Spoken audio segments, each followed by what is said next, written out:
This film is brought to you by 4-H, America's largest youth development organization, in collaboration with Montana State University and Terrapod.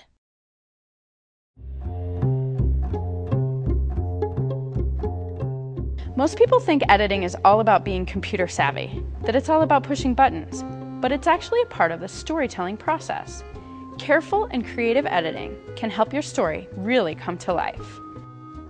Now, there are a couple things that we want to think about during editing. The first is, what is our story? And the second is, what are our editing tools?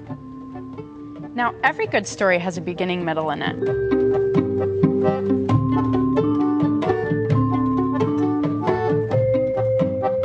Also, good stories have some type of conflict. Now, this doesn't mean a fight between two people, necessarily. It could be a conflict between an object and a person, like a person climbing a mountain.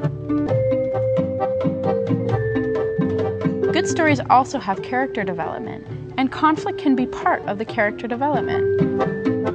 And you want to think about suspense in your story. You don't want to reveal everything in the beginning. You want to build up so that it pays off in the end.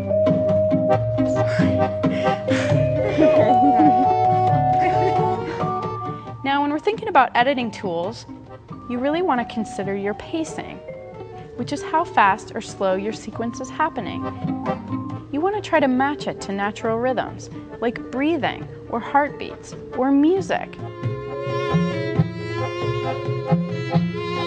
Some of the best advice I ever got was to edit to music.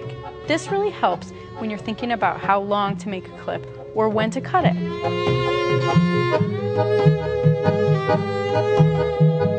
Now, Marissa already talked about match cuts, and you want to keep this in mind for seamless editing.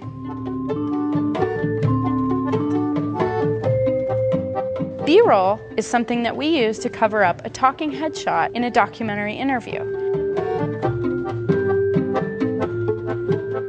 Now, B-roll usually references something in the movie. So if an interviewee is talking about something like flowers, then we may cut to a shot of a field of beautiful flowers. And this, you've heard before, shot variation.